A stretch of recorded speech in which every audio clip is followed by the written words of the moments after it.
Dr. Phyllis Grayway, again, she's a sociology researcher. And this is actually a third book that she's written. So in this book, I was a contributor on page 225, actually, as a Black influencer. So what she did with the last part of this book is she chose people in the Tallahassee community and other cities and states who she felt were contributing in some small way to the Black community to increase their self-confidence, bring closeness to the Black family, restructuring the Black family, if you will. And so with her being familiar with the topics that I write about, which I write to encourage and motivate Black women, anyone can purchase my book.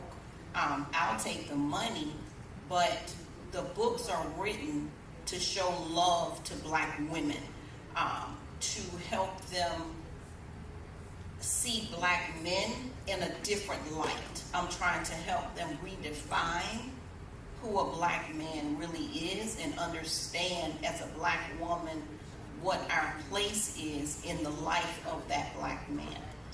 My books are written to help them see him as a man, not as the things that he can do. And if he's no longer able to do those things, then you kind of look down on him, right? So that's sort of a Western vision, and I'm trying to get us to see one another through that African vision. So when Dr. Grayway heard about my book, she wanted me to be included in this particular edition as a Black influencer. Now, she's also familiar with my past.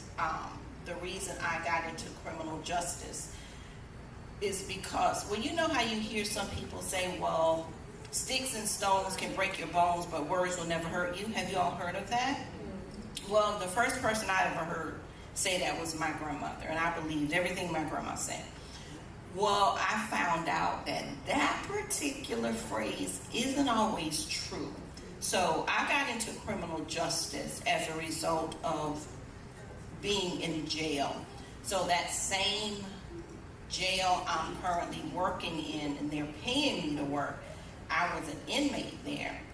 And when I heard the prosecuting attorney say to the judge, who was Judge Janet Ferris at the time, she said, well, we're not prepared to offer Ms. Munroe anything less than 5 years in prison.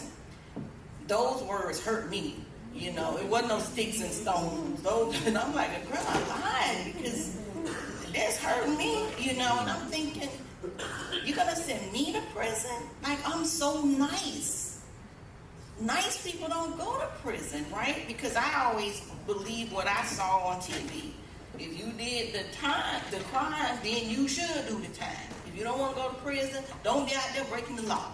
I didn't know that innocent people are arrested and in prison every single day. I didn't know that based on your skin color, you have a greater chance of going to prison than you have winning the lottery. See, I didn't know those things. When I was in college at FAMU, I wanted to be an elementary school teacher. I wanted to save the world. I didn't want Black children to go through what I went through in school. When I graduated from high school, I was reading on the 4th grade level. All of my academic records from elementary through high school said the same thing, MR, which is mental retardation. So when you have that type of academic background, of course, college isn't the next step. It's usually incarceration or the streets. And for me, it was the streets. What else was I going to do? I couldn't read. I wasn't going to get a job. College recruiters don't come to special education classes to recruit students. They go to the gifted classes, right? Nobody came to our class. So we did what is next on the agenda. And so for me, and being a young girl, it was unfortunately, and I'm not embarrassed, it's just a thing, for me, it was the streets, right? So I did what I needed to do out there to survive. And, you know, everything isn't nice out there. And I think for those of us who are able to survive the experience, it wakes up a part of you that isn't healthy for you and other people. I'll just put it that way. Because you can't be a poodle in the street. You got to be a pit bull if you're going to survive everything that you're going to encounter. Even if you don't know that you possess that type of nature, it'll wake it up real soon. And so being out there, I think what saved me was when I was pregnant. I got pregnant out there. So I didn't want my child to be born in the street. I was poor. I didn't have money for an abortion, so I knew a child was coming. So things got better eventually, right? And eventually I decided, and years later, of course, I decided maybe I was a little smarter than my teachers told me. Maybe it was something greater in this life that I was supposed to be a part of. And I had to seek that thing out because there was nothing around me except abuse and trauma, right? Which is how I created that trauma curriculum because of my own past with being sexually abused as a little girl for so long. And now, through that research, I also know that childhood trauma impacts certain parts of our brain, particularly the left cerebral hemisphere. That's just a fancy word for the left side of the brain. Well, we know what? That's the academic side of the brain. So if you're not doing well in school and you come from severe trauma, maybe that child is not mentally retarded.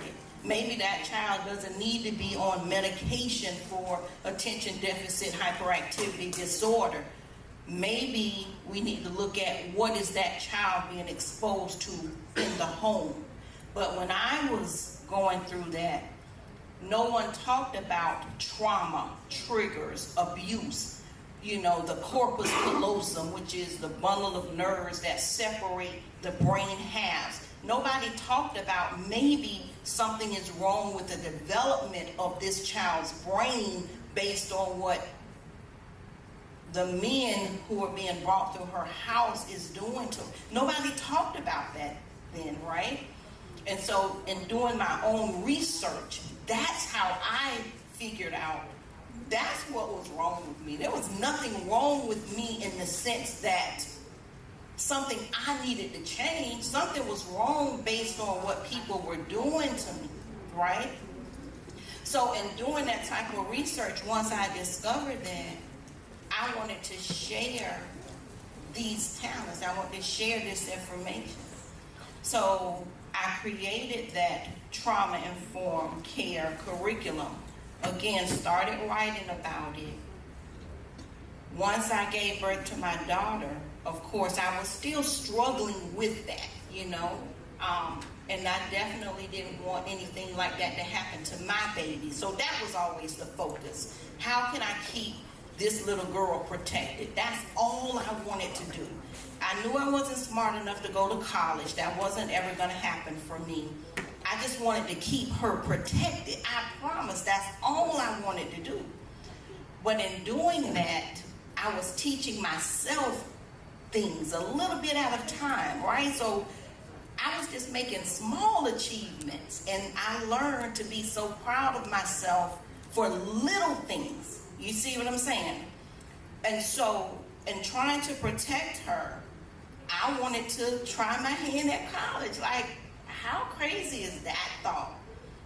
And so years later, I think I was almost 30 perhaps when I moved here to go to FAMU, and everything was going really well. But I also learned about karma. You know, sometimes you hear stuff, you think, well, that's just people talking, old people talking, they don't know what they're talking about, that's not real. well, as you age, and my grandma used to say this, well, keep living. As I continue to live, I saw, and karma was real. So when I got arrested, when I was here in Tallahassee as a student, it was karma.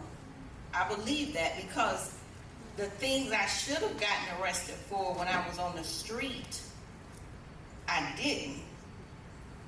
And I should have, because I didn't do everything right. And it's 2023, and I'm still praying for forgiveness, because some people didn't deserve, they just didn't deserve things that happened.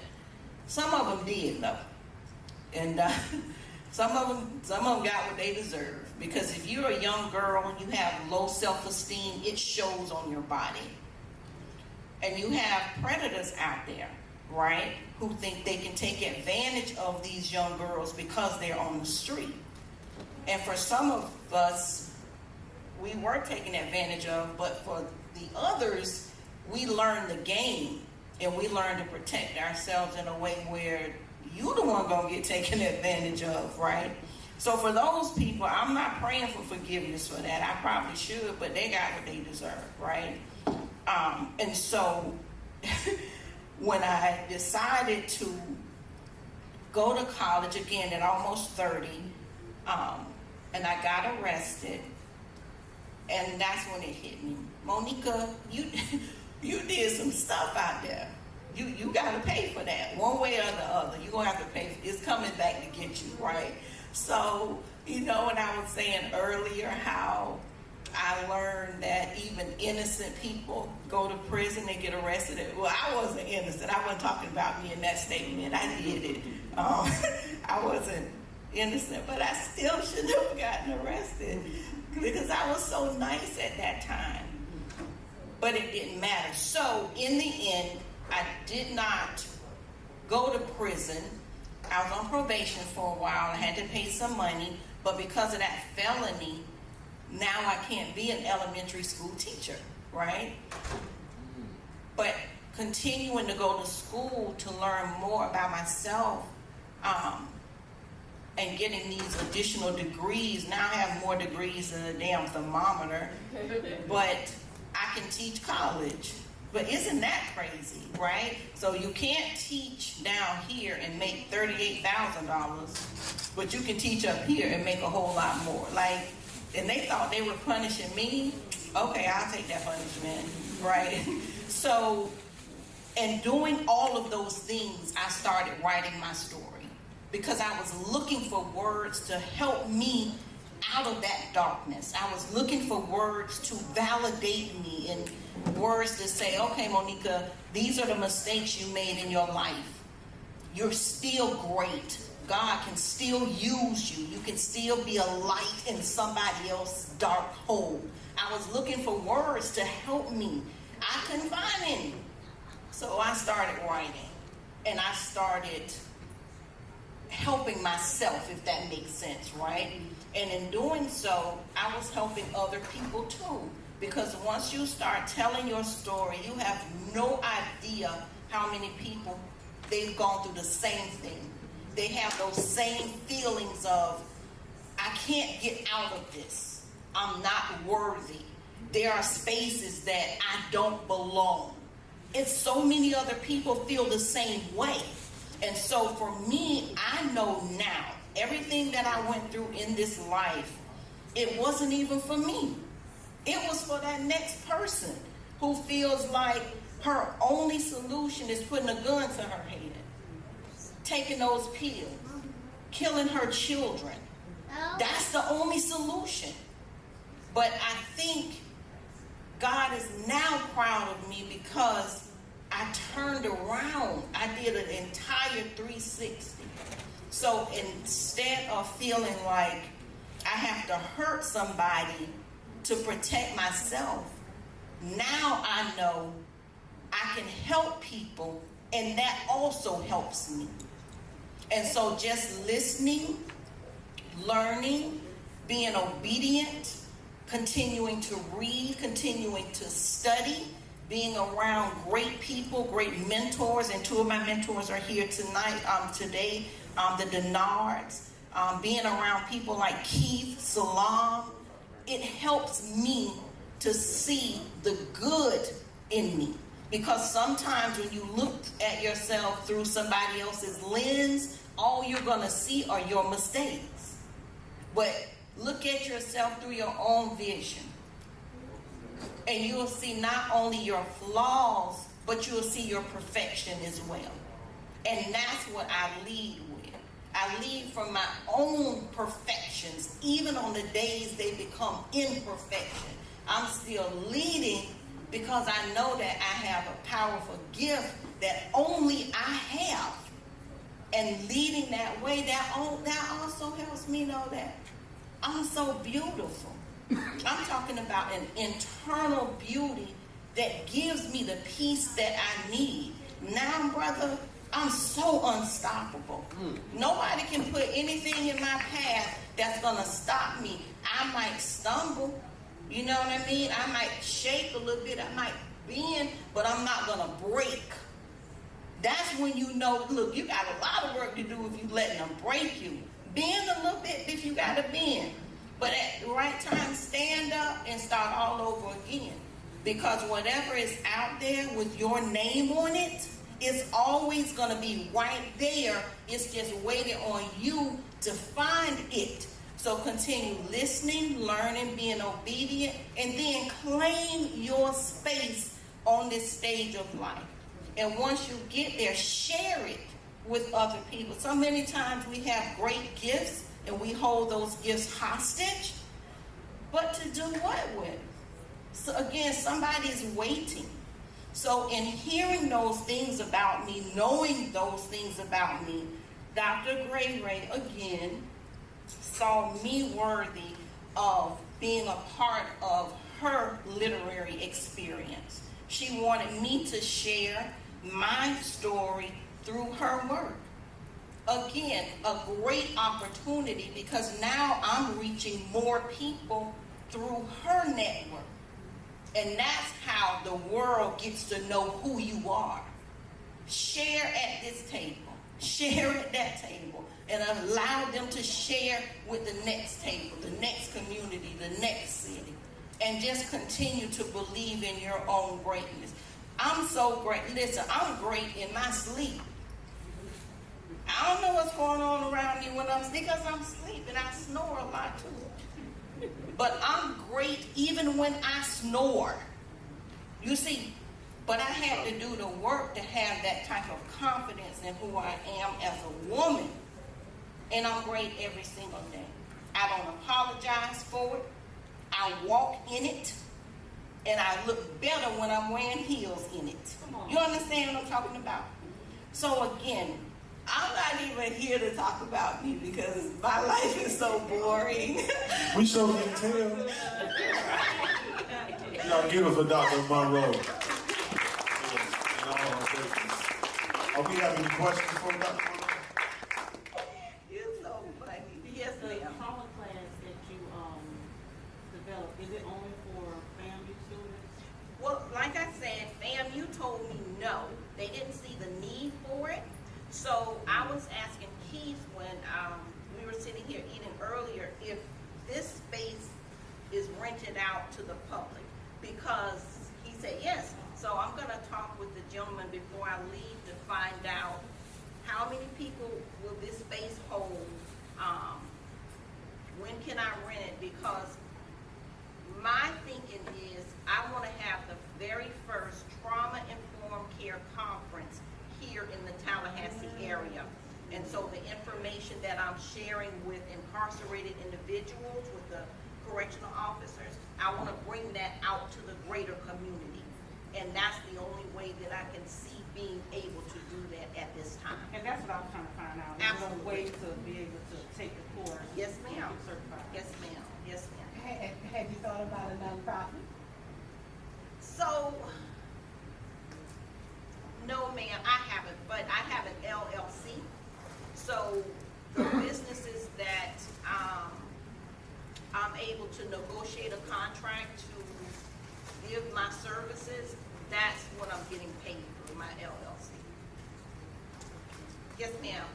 I love the idea you have for trauma-informed care.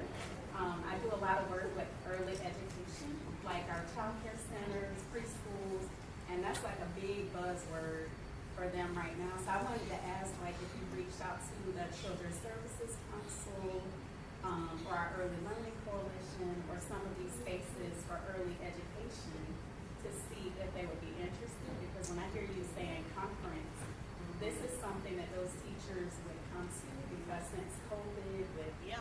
domestic violence, with poverty, all of these things, teachers are seeing just all kinds of strange behaviors in children. And like you said, sometimes it's because of trauma.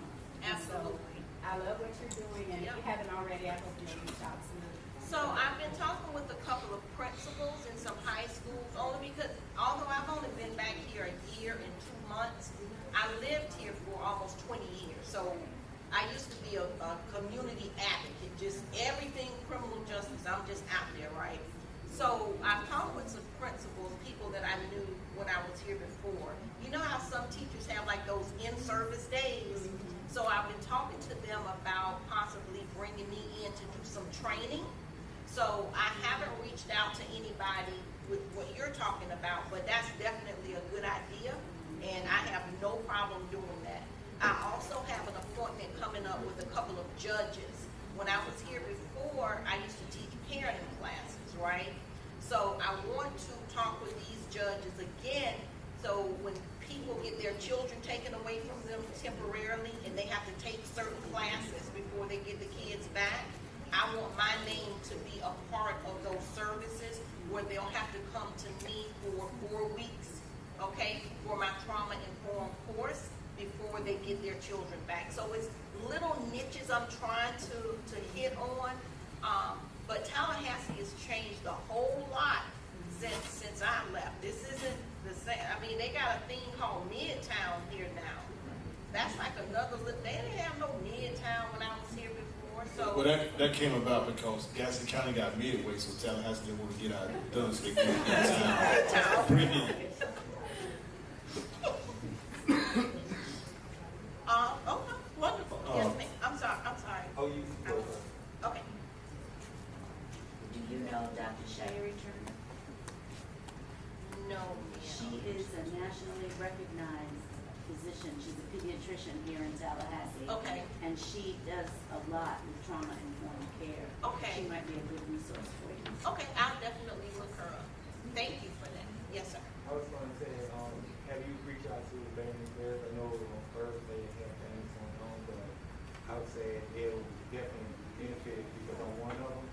It definitely benefit because end of the day, when I do see my psychiatrist or my primary care, they pretty much say, just pretty much give us medication and send me on my way. So I Well, you know, a part of that is to keep you coming back, right? Because, you know, Western medication believes in treating the symptom. They don't want to treat the cause. When you look at the cause, Hold on. it's not about medication. Why they don't want to treat the cause? Because they want to keep them coming back. Why they want to keep them coming back? Because of the money. Money trigger. What color you got on now? What you matching? Yeah. Remember we talked about that earlier? You matching that money. Yeah, it's about that money. It's about, and look, every day, it's more and more psychotropic medications being pumped out there. You heard of this group, Johnson & Johnson. Most people know them because of they found it. Well, in 2013, Johnson & Johnson was sued. They lost, and they were sued for, they had to pay out $2.2 billion in criminal fines because they were promoting Risperdal, which is a psychotropic medication, to a specific population, children and the elderly. And because of the negative side effects of that medication, there was a class action lawsuit against Johnson & Johnson. And they lost, right? So when you look at even the children, again, I'm researching childhood trauma and adult criminality. If you look at the children who are receiving disability benefits in the United States, in 2021 it was over 1 million children. Over 1 million children. In fact, the exact number is 1,038,149. That's the exact number of children receiving disability benefits. 75% were from mental disability. 75% was from mental disability. In 2001, over 500,000 children aged 5 and under were being prescribed psychotropic medication. 5 years old and under, right? So when the sister was talking about what is going on in the classroom, a lot of that is trauma, a lot of it is being over-medicated as well. But the bottom line is finances. It's about money.